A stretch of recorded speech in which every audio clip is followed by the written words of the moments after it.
सबसे पहले आपसे यही जानना चाहूंगी कि सोल और रिलेशनशिप्स आपस में कैसे कनेक्टेड होते हैं।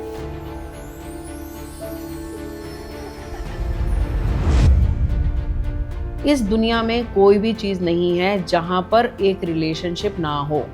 Everything is a relationship. अगर ईश्वर नहीं चाहते कि आपके रिलेशनशिप्स का कोई मायना ना होता तो वो आपको ना 7 बिलियन प्लैनेट्स बनाते और 7 बिलियन लोगों को अलग अलग प्लैनेट पे छोड़ देते कि रहो अपना आराम से। क्यों बनाया उन्होंने? सबको एक साथ क्यों डाल दिया?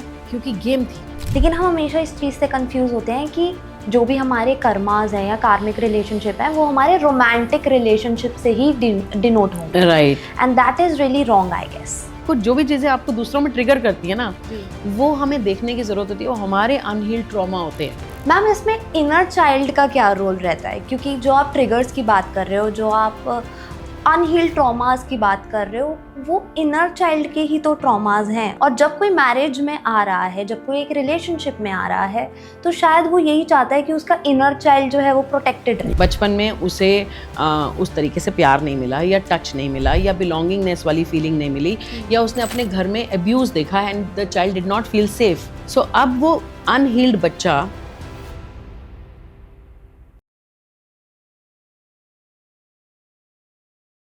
मैम, वेलकम अगेन इस पॉडकास्ट में। Thank you so much for coming. Thank you so much Ishika for having me. We are really happy to have you here. पिछली बार हमने सोल कॉन्ट्रैक्ट्स की बात की थी और इस बार हम रिलेशनशिप एंड सोल कनेक्शंस के ऊपर बात करने वाले हैं। तो मैं सबसे पहले आपसे यही जानना चाहूँगी कि सोल और रिलेशनशिप्स आपस में कैसे कनेक्टेड होते हैं। एक्चुअली देखा जाए ना इशिका, तो इस हमारी लाइफ में अगर देखो तो हर चीज़ रिलेशनशिप है। लाइक अगर हम देखो तो मेरा रिलेशनशिप मेरे साथ, मेरा रिलेशनशिप पैसे के साथ, मेरा रिलेशनशिप मेरे बच्चों के साथ, मेरा रिलेशनशिप मेरे एम्प्लॉयर के साथ, मेरा रिलेशनशिप मेरे साथ काम करने वाले मेरे एम्प्लॉयज़ के साथ, मेरा रिलेशनशिप मेरे स्पाउस के साथ, मेरे रिलेशन में इन लॉज के साथ, मेरे पेरेंट्स के साथ। इस दुनिया में कोई भी चीज़ नहीं है जहाँ पर एक रिलेशनशिप ना हो। Everything is a relationship. और सब सही बात समझो, अगर ईश्वर नहीं चाहते कि आपके रिलेशनशिप्स का कोई मायना ना होता तो वो आपको ना 7 बिलियन प्लैनेट्स बनाते और 7 बिलियन लोगों को अलग अलग प्लैनेट पे छोड़ देते कि रहो अपना आराम से। क्यों बनाया उन्होंने? सबको एक साथ क्यों डाल दिया? क्योंकि गेम थी। गेम ये थी कि नीचे जाओगे और ये सब जो रिलेशनशिप है ना, ये तुम्हारे सोल कॉन्ट्रैक्ट का या तुम्हारे सोल ग्रुप का हिस्सा है। We all come down as soul groups. So हम सब एक साथ आते हैं। अब हम सब एक दूसरे की मदद करने आते हैं। मदद कैसे करने आते हैं? मेरे को कुछ लेसन सीखना है तो अब वो लेसन मैं तभी सीखूंगी जब मेरे को उसका उल्टा कोई देगा। तो वो कौन देगा? जो मेरे से कनेक्टेड है और वो मेरे साथ मेरे रिलेशंस की फॉर्म में आएंगे। सो जितने लोग हमारे कोर ग्रुप के लोग होते हैं वो हमारे कार्मिक रिलेशनशिप्स होते हैं। राइट। हमारे पेरेंट्स, हमारे बहन भाई, हमारे स्पाउस, इन लॉज, ये सब मेरे कार्मिक रिलेशनशिप का ग्रुप है। So it is very important कि हम ना भूल जाते हैं जिंदगी में चलते चलते, वी ऑलवेज फॉरगेट। और गेम क्या भूल जाते हैं कि हम आए किस लिए थे।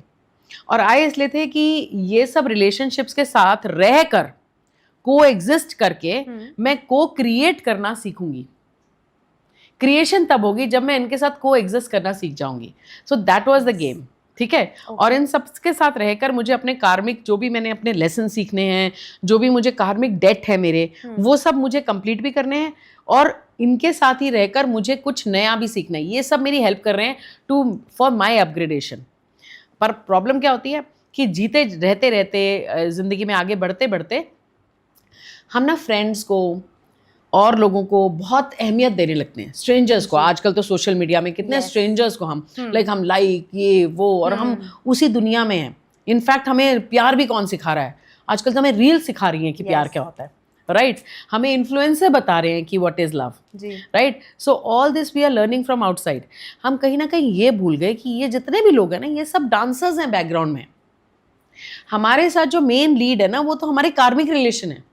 सो ये बहुत ज़रूरी है ये समझना कि जितने भी रिलेशनशिप्स हमारी लाइफ में हैं वो सब हमारी ग्रोथ के लिए आए हैं और वो हमारे सोल कॉन्ट्रैक्ट का ही हिस्सा है। सो अगर आप लाइफ में ग्रो करना चाहते हो, anything you want, anything in life you want, you can only get by relationship. आप कहीं पर आप बिजनेस भी करने जाते हो तो वो भी तो रिलेशनशिप बिल्डिंग होती है। है ना। आप किसी के साथ काम करते हो तो आज आप देखो तो हर जगह रिलेशनशिप की बात हो रही है, नेटवर्किंग की बात हो रही है, so everything is a relationship. Right.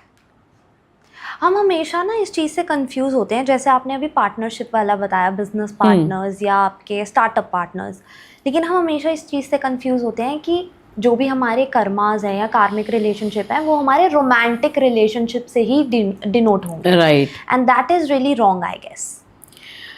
So every person who is coming into your life, तो इस तरीके से समझते हैं, कुछ लोग आपकी लाइफ में छोटे से पीरियड के लिए आते हैं। हाँ जी। वो आते हैं, आपको कुछ एक उन्होंने कुछ सिखाना होता है, वो चले जाते हैं। और कुछ आपकी लाइफ में पूरा टाइम रहते हैं और वो आपके साथ चलते हैं, और ये दोनों ही इम्पॉर्टेंट है। लाइक वो आपकी लाइफ में आपको कुछ सिखाने आए हैं, और ये भी जो आपके साथ रह रहे हैं। लाइक सबसे इम्पॉर्टेंट रिलेशनशिप अगर आजकल देखा जाए तो कौन है? स्पाउस है। राइट। और स्पाउस इकलौता रिलेशनशिप है जिसको हम चूज करते हैं, राइट। ना आप अपने माँ बाप को चूज कर सकते हो, ना बहन भाई को चूज कर सकते हो, ना चाचा मामा, किसी को नहीं चूज कर सकते। फ्रेंड्स के अलावा एक यही रिलेशनशिप है जो आप चूज करते हो। और फ्रेंड्स के अलावा क्यों मैं बोल रही हूँ? क्योंकि फ्रेंड्स के साथ तो आप सुबह मिले, शाम को मिले, चले गए, लेकिन ये एक रिलेशनशिप जिसके साथ आप 24 घंटे रहते हो, 24/7, राइट। तो ये इंसान जो है ना, वो आपकी लाइफ में आपकी सबसे बड़ी ग्रोथ के लिए आता है। और सब हम पता क्या बोलते हैं? फिर हम बोलते हैं जो भी मेरे साथ हो रहा है ना वो शादी के बाद हो रहा है। ऐसा हम बोलते रहते हैं ना कि जो मैं तो पहले तो ऐसी नहीं थी, अब मेरे पास शादी के बाद ये सब होने लग गया। सो ये क्या मतलब है?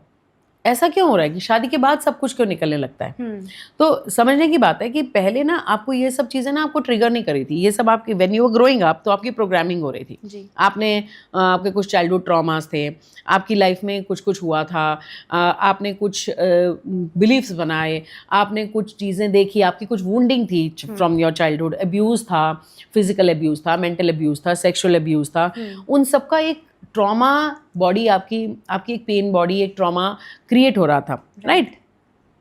When suddenly you get married, right. और उससे पहले क्या होता है? जब आपकी शादी होने वाली होती है, उससे आप उस इंसान से मिलते हो तो अपने बेस्ट बिहेवियर पे होते हो जी। सबसे बेस्ट बिहेवियर आप उसको दिखाते हो, राइट। सबसे बेस्ट सुंदर आप लग रहे होते हो, अपने best behaviour, mannerisms, everything appreciative, and you are at your best behaviour, right. And now when you get into this relationship, now what happens after some time, आपका हनीमून पीरियड खत्म होता है, राइट। अभी हनीमून पीरियड में तो कोई आपको बोलेगा कि ये कूड़ा कौन फेंकेगा, तो आप बोलोगे मैं फेंकूंगा, और आप पूरा बोरा उठा के बाहर लेके जाओगे। लेकिन आफ्टर सम टाइम वो जो हनीमून पीरियड खत्म होता है, आपके हार्मोन्स सारे बैलेंस में आते हैं। Suddenly when the other person is saying कि कूड़ा उठा के बाहर फेंक दो, तो वो आप ट्रिगर हो जाते हो, मैं ही सब कुछ करूं, मैंने तो आज तक कूड़ा नहीं उठाया, मेरी मम्मी ने तो कभी नहीं कहा मुझे कूड़ा उठाने के लिए। So all your triggers start showing up.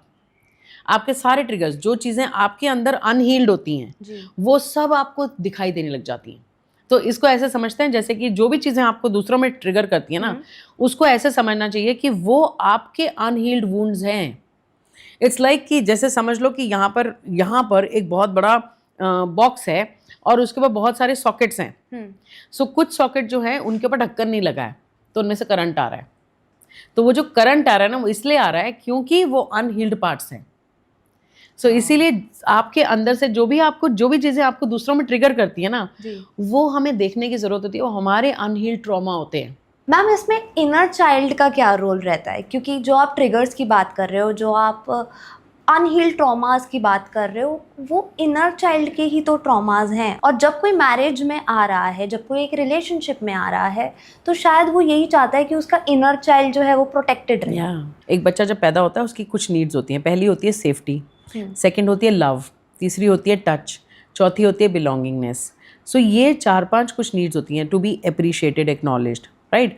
सो ये कुछ नीड्स होती हैं जो हर बच्चे की होती हैं। कि छोटा बच्चा चाहता है उसे गोद में उठाया जाए, टच दिया जाए, राइट, उसे प्यार दिया जाए, उसे एक्नॉलेज किया जाए, उसे बिलोंग, मतलब उसे कहा जाए कि यार तू जैसा भी है ना, we accept you, you are welcome into this family. But अगर आप बचपन से देखोगे, जब बच्चा पैदा होता है, सबसे पहले उसका वेलकम कैसे होता है? नाक तो मोटी है, दांत के खानदान पे गई होगी, राइट। सो वहीं पर वो बच्चे के लिए तो रिजेक्शन आ गया, है ना, या रंग देख के उसके ऊपर कोई कमेंट हो जाता है, राइट। सो समवेयर वो बच्चे का जो इनर चाइल्ड है, वो हम उसी टाइम से उसको खराब करना शुरू कर देते हैं। एंड वी थिंक कि वो सुन नहीं रहा है। एग्जैक्टली, और हमें लगता है कि वो सुन नहीं रहा है। वो उस समय द छोटा बच्चा इज लाइक अ स्पॉन्ज, वो जो भी उसके एनवायरनमेंट में हो रहा है उसको सब सुनाई दे रहा है, वो सब समझ रहा है, Absorb कर रहा है सब। बट वो एब्जॉर्ब कर रहा है, वो कुछ कह नहीं सकता है और ना ही उसे वो उसको प्रोसेस कर पा रहा है। जब तक कि वो 8-10-9 साल का नहीं हो जाता तब तक उसे प्रोसेस नहीं कर पाता, बिकॉज उसका एनालिटिकल माइंड तब तक एक्टिव नहीं होता है, जी। राइट। तो everything this child is absorbing. अब वो चीज़ जो है वो अगर वो नीड उसकी फुलफिल नहीं हुई, बचपन में उसे उस तरीके से प्यार नहीं मिला या टच नहीं मिला या बिलोंगिंगनेस वाली फीलिंग नहीं मिली, या उसने अपने घर में अब्यूज़ देखा and the child did not feel safe, so अब वो अनहील्ड बच्चा तो वहीं का वहीं रह गया और आप बन गए, आप 21-22 साल के हो गए, 23 साल के हो गए, राइट। अब ये अनहील्ड बच्चा तो अंदर ही है और वो ट्रॉमा, वो सब चीज़ें जो उसके साथ हुई हैं वो बच्चा अपने साथ कैरी कर रहा है, और उसकी जो प्रोग्रामिंग हुई है, उसके अंदर जो बिलीफ बन गए हैं अपने बारे में। फॉर एग्जांपल उसका एक बिलीफ बन गया, फॉर एग्जांपल कि अगर पड़ोस की आंटी आई और उन्होंने कहा अरे लगता है इसका रंग थोड़ा दबा नहीं हुआ, अब उस बच्चे को तो आप कह के चले गए, लेकिन उसकी कहानी तो ये बन गई कि ओ मैं सुंदर नहीं हूँ, राइट। और अब वो अब आगे जब वो लाइफ में जाएगा और सारी दुनिया उसको बोलेगी तो सुंदर है, बट उसको नहीं फील होगा, बिकॉज अंदर से उसका एक बिलीफ बन गया मैं सुंदर नहीं हूँ और ये लोग सब झूठ बोल रहे हैं, right. So this child which is broken, अगर वो हील नहीं किया जाता है तो ये जो नीड्स हैं जो अनफुलफिल्ड हैं, फिर जब हम रिलेशनशिप में जाते हैं we are looking at a partner कि वो हमारी इन नीड्स को फुलफिल करे। हम अपने पार्टनर से एक्सपेक्ट करने लगते हैं कि वो हमें अप्रिशिएट करे, वो हमें एक्नॉलेज करे, वो हमें प्यार दे, वो हमें सेफ फील कराए, वो हमें सब कुछ कराए। बट प्रॉब्लम क्या होती है, वो भी तो ब्रोकन है, he is also broken and you are expecting everything from him. आजकल रिलेशनशिप में सबसे बड़ी प्रॉब्लम ये है कि हम एक ही आदमी सब कुछ एक्सपेक्ट करते हैं। तू मेरा लाइफ कोच है, तू ही मेरा लवर है, तू ही मेरा पार्टनर है, तू ही मेरा बच्चों का बाप है, तू ही मेरे प्रोवाइडर है, you are the one who has to take me out for shopping, you are the one who has to entertain me, so everything we expect from the one person, that's where the problem starts। तो अब ये जो हमारा unhealed winding है ना, वो जब तक नहीं पूरी होगी इसका इम्पैक्ट बहुत दूर दूर तक जाता है।